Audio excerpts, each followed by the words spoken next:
Hello बच्चों, नमस्ते। कैसे हैं आप सब लोग? सभी बच्चों को इंडिपेंडेंस डे की बहुत बहुत शुभकामनाएं।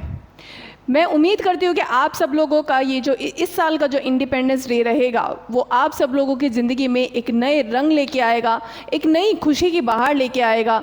और जैसा हमारे स्वतंत्रता सेनानियों ने अपनी लड़ाई लड़कर ये हमारे देश को इंडिपेंडेंस दिलाई थी, उसी तरीके से एक फ्रीडम दिलाई थी, उसी तरीके से आप सभी के बच्चों के ज़िंदगी के अंदर भी एक आपका जो संघर्ष है, आपकी लाइफ का जो संघर्ष चल रहा है कि एग्ज़ाम को निकालने का, वही आप लोगों का संघर्ष एक दिन पूरा होएगा और डेफिनेटली आप लोग अपनी ज़िंदगी के अंदर भी आज़ादी पाएंगे।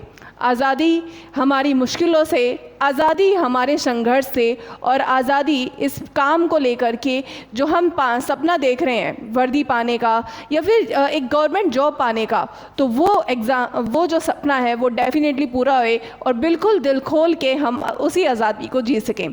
तो चलिए आज बढ़ते हैं आज के टॉपिक की तरफ कि आज हम क्या करने जा रहे हैं और आज हम किस बारे में बातचीत करेंगे। जैसा कि आप सब लोग देख सकते हैं कि हमारा जो एग्ज़ाम है एसएससी एमटीएस का, ये कब आने वाला है। ये बच्चे डेट जो है वो 30 सितंबर से लेकर हमारी 15 नवंबर तक रहने वाली है। अब कई सारे बच्चों के दिमाग में ये भी क्वेश्चंस होंगे 30 सितंबर से लेकर 15 नवंबर तक क्यों?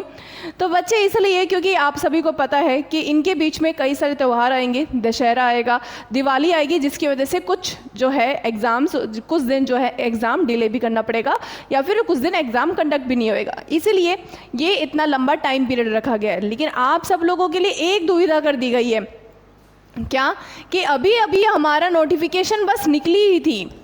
जी हाँ, सही कहा कि बस अभी नोटिफिकेशन निकली थी और कि हम अभी एक और नया दिक्कत आ गई है कि नोटिफिकेशन बस ख़त्म ही हुई है। और बच्चों ने का तो ये होता है कि जब नोटिफिकेशन पता चले कि अच्छा ये भी नया एग्ज़ाम आया है, तो फिर बाद में बच्चे पढ़ना शुरू करते हैं, तो फिर बाद में किताब उठाना शुरू करते हैं। और जब एक बार पता ही चला है, फिर उसी के बाद में डेट भी आ गई कि कब एग्ज़ाम होएगा, और एग्ज़ाम 1.5 महीने बाद ही है, क्योंकि अभी 15 अगस्त हो गई है और 30 सितंबर से अगर एग्ज़ाम शुरू है तो हमारे पास मुश्किल से मान लो 45 डेज़ हैं। इन 45 डेज़ में प्रिपरेशन कैसे करें? कई सारे बच्चे यूँ परेशान हो रहे होंगे, मैम सिलेबस इतना बड़ा है, जीके भी है, इंग्लिश भी है, कैसे पूरा हो पाएगा? तो आप सभी बच्चों के टेंशन को पूरा करने के लिए, बिल्कुल निपटारा करवाने के लिए मैं आप लोगों की भावना मैम आ गई हो। बिल्कुल भी टेंशन नहीं लेनी है, इस वीडियो को पूरा देखना और समझ लेना कि किस तरीके से प्रिपरेशन करनी है। अगर इस स्ट्रेटजी को फॉलो करोगे ना तो 100% गारंटी लेती हूँ कि आप सब लोगों का सिलेक्शन होएगा। अब बच्चों आप लोगों को भी अच्छे से पता है कि हमारा, देखो आप लोगों का और हमारा रिश्ता किसका है, एक स्टूडेंट और टीचर का है, जिसके अंदर हम पूरी इंश्योर करते हैं कि बिल्कुल आप लोगों से एक ऑनेस्टी के साथ रहें और एक ईमानदारी के साथ आप लोगों की मेहनत करवाएं। मैं मानती हूँ कि ये सफ़र मुश्किल रहेगा, लेकिन डेफिनेटली अगर आप और आपका और हमारा इसी तरीके से साथ बना रहा तो ये सफ़र भी पूरा होएगा और बिल्कुल 100% गारंटी के साथ होएगा, 100% सिलेक्शन की गारंटी के साथ होएगा। तो चलिए बढ़ते हैं आज की टॉपिक की तरफ। देखो, सबसे पहले आप सब लोगों को ये पता होना चाहिए कि एसएससी एमटीएस में क्या क्या आने वाला है। एसएससी एमटीएस में 20 क्वेश्चंस आएंगे रीजनिंग के, मैथ्स के 20 क्वेश्चंस होंगे, जो कि ये क्वालिफाइड नेचर है, क्वालिफाइंग नेचर है। क्वालिफाइंग यानी कि आप लोगों को केवल और केवल 30% आप लोगों को मार्क्स पाने हैं। 30% यानी कि ये जो टोटल है ना 40 क्वेश्चंस, तो 40 में से अगर आपके 30% यानी कि अगर आप लोगों के 12 क्वेश्चंस भी सही हो जाते हैं ना, तो भी आप सेफ कैटेगरी के अंदर हो, तो भी आप क्या है एग्ज़ाम क्लियर कर सकते हो। यानी कि इनके ऊपर ज़्यादा फोकस नहीं करना है, रिवीजन करनी है। ये मान लो कि भाई मतलब अगर 40 क्वेश्चन आए ना, 40 में से 12 क्वेश्चन अगर आप ठीक करते हो तो बिल्कुल आप सेफ कैटेगरी के अंदर हो। मेजर जो मुश्किलें आनी है बच्चों के लिए वो रहेगी जीके और इंग्लिश, क्योंकि जीके बच्चे 25 क्वेश्चन की आ रही है और इंग्लिश भी 25 क्वेश्चन से आ रही है। दोनों के दोनों 3-3 मार्क्स के हैं, मतलब एक क्वेश्चन जो है वो 3 मार्क्स का रहेगा। तो टोटल मिला के जो है वो आपके मार्क्स रहने वाले हैं 150, जिसके बेसिस पे मेरिट बनेगी। और मेरिट बच्चे आप सभी को अच्छे से पता है कि कोई वो आसान बात नहीं है। मेरिट में आना बहुत ही मुश्किल बात हो जाती है, बच्चे मेहनत करते करते थक जाते हैं, क्योंकि जीके और इंग्लिश दोनों ही एक ऐसा सब्जेक्ट है जहाँ पे बच्चों के मार्क्स आना बहुत ही मुश्किल हो जाता है। स्पेशली वो बच्चे जो हिंदी मीडियम से बिलोंग करते हैं, जो अपने होम बोर्ड से पढ़े हुए हैं, जिन्होंने इंग्लिश एकदम नाम मात्र से पढ़ी हुई है, तो उन लोगों को दिक्कत हो जाती है। सो उन सब चीज़ों को चिंता करने की ज़रूरत नहीं है। अगर इस तरीके से, जिस तरीके से अगर मैं बताने जा रही हूँ उस तरीके से आप पढ़ोगे तो डेफिनेटली आपका सिलेक्शन हो सकता है। आपको चिंता करने की ज़रूरत नहीं है कि एग्ज़ाम को कैसे क्लियर किया जाए। देखो, सबसे पहली बात की जाए कि अगर आप लोगों की फ़िलहाल हमें प्रिपरेशन स्ट्रैटेजी बनानी है, स्ट्रैटेजी के लिए हमें ये पता होना चाहिए टाइम कितना है हमारे पास। टाइम है टोटल केवल और केवल 45 डेज़। जी हाँ, केवल और केवल बोल रही हूँ, क्योंकि यूजुअली टाइम होता है 6 महीने, 3 महीने। आपके पास सिर्फ 45 डेज़ है, 2 महीने भी पूरे नहीं है। इसके अंदर, टाइम के अंदर आप लोगों को 1 महीने के अंदर आप लोगों को सिलेबस पूरा करना है, और बाकी के 15 दिन के अंदर आपको केवल और केवल रिवीजन करनी है। और रिवीजन भी किस तरीके से? 10 दिन के अंदर एक रिवीजन, और दूसरी, क्योंकि रिवीजन भी एक बार नहीं होनी चाहिए, कम से कम 2 बार होनी चाहिए, और अगले 5 दिन के अंदर दूसरी रिवीजन। तो तुम ये सोच रहे होगे कि मैम इतना सारा सिलेबस और 1 महीने में कैसे पूरा होएगा? ये तो मुश्किलों वाली बात है, ये तो हो ही नहीं सकती, पॉसिबल वाली बात नहीं है। तो चिंता मत करो, हर इम्पॉसिबल चीज़ को पॉसिबल बनाने का काम हमारा है। देखो बच्चे, मैं मानती हूँ कि आप सब लोग टेंशन में होगे, लेकिन मुश्किलें आए, अगर लाइफ के अंदर कोई मुश्किलें नहीं आई ना, लाइफ के अंदर कोई चैलेंजेस नहीं आई, तो क्या ही फ़ायदा है लाइफ जीने का, है ना।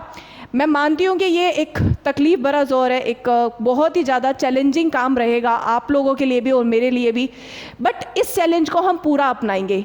इस चैलेंज को एकदम बिल्कुल ब्रेवरी के साथ इस चैलेंज को देखेंगे, और बिल्कुल हिम्मत के साथ हम इस चैलेंज से निपटेंगे, और डेफिनेटली ये एग्ज़ाम क्लियर करके रहेंगे। बस एक आप लोगों के पास राइट स्ट्रैटेजी होनी चाहिए। अब ये राइट स्ट्रैटेजी कौन सी होएगी? स्ट्रैटेजी होएगी कि ये 1 महीने के अंदर हमें किस तरीके से, क्योंकि फिलहाल हम शुरुआत के 1 महीने के ऊपर फोकस करेंगे, फिर बाद में 15 दिन की स्ट्रैटेजी का अलग से बात करेंगे।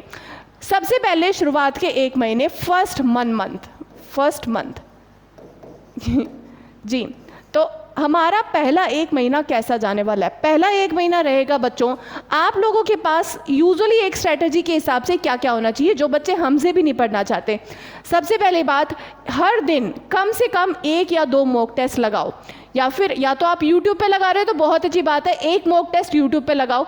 और अगर आप खुद के कोई टेक्स्ट बुक या फिर कोई भी बायजूस कहीं से भी अगर आप लोग किसी वेबसाइट से भी मॉक टेस्ट लगा रहे हो, तो कम से कम 1 दिन का 1 मॉक टेस्ट होना ही चाहिए, क्योंकि मॉक टेस्ट जो है वो इंग्लिश की प्रिपरेशन के अंदर, स्पेशली इंग्लिश की प्रिपरेशन में बहुत काम आएगा। क्योंकि इंग्लिश, देखो बच्चे, कितना भी पढ़ लो, कितने भी एरर्स, कितने भी सब कुछ कर लो, प्रैक्टिस नहीं करोगे तो कोई फ़ायदा नहीं है। तो बच्चे मॉक टेस्ट ज़रूर लगाओ 1 दिन का, और बाकी प्रैक्टिस ज़रूर करो। उन्हीं मॉक टेस्ट को समझो, डिटेल में समझो। अब ये डिटेल में हम कैसे करें? कई बार बच्चों को नहीं समझ में आता कि मॉक टेस्ट में मुझे कैसे समझना है।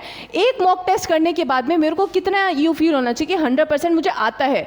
वो तुम्हें कब फील होएगा? वो तुम्हें तब फील होएगा जब तुम यूट्यूब से करोगे।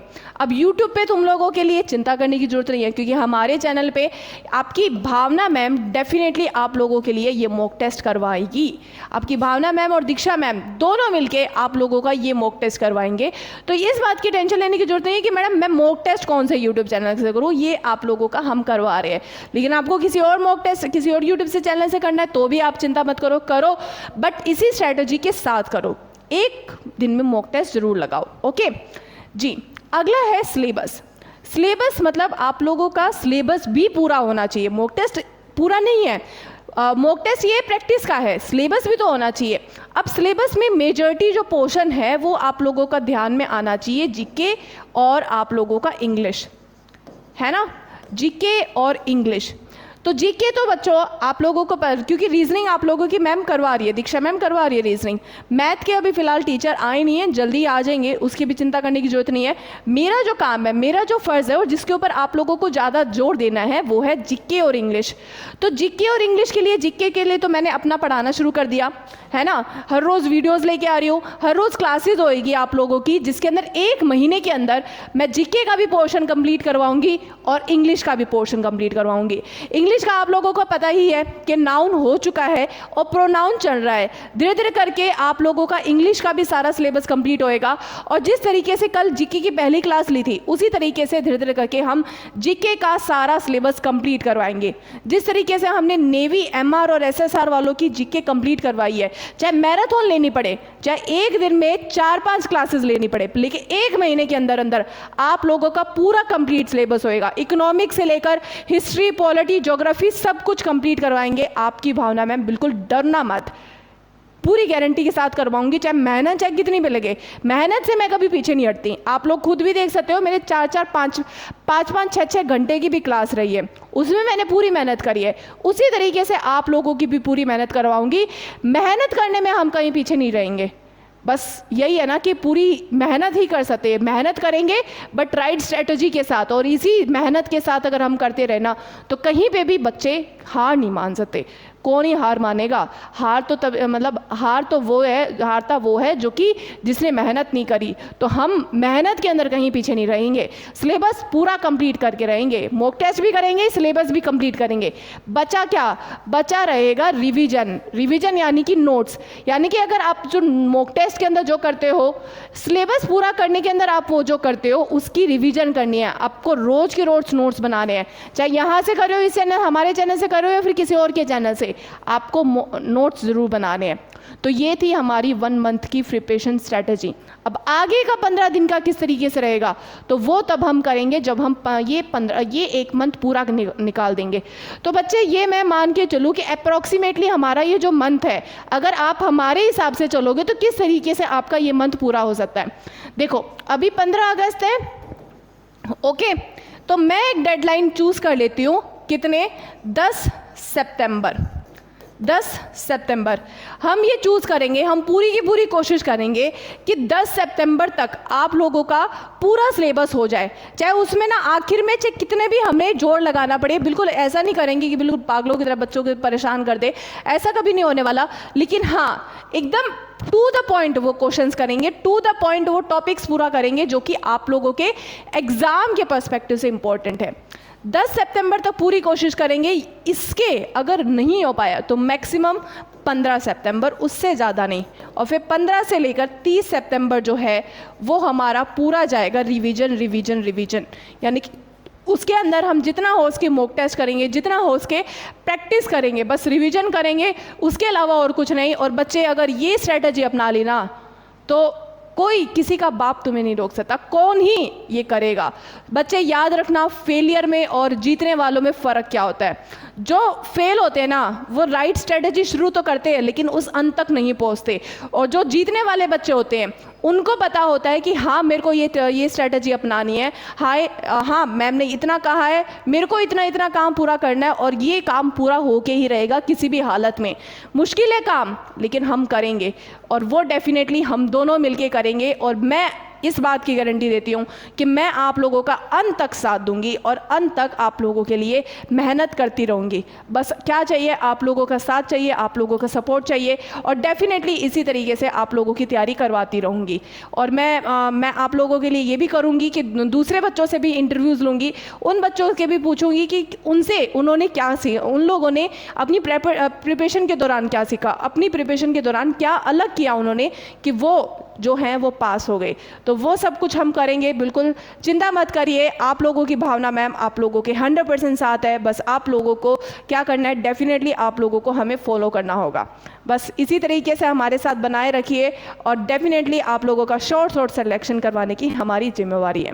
तो थैंक यू सो मच, और उम्मीद करती हूँ कि आप सब लोगों को ये वीडियो अच्छी लगी होगी। अगर प्रिपरेशन स्ट्रेटजी समझ में आ गई है, अगर आप सब लोग इसी तरीके से 100% सिलेक्शन लेना चाहते हैं तो बस हमारी क्लासेस को एक बार ज़रूर देखिएगा और फॉलो करना हमें ज़रूर शुरू करिएगा। तो thank you so much and have a great day. जी बाय।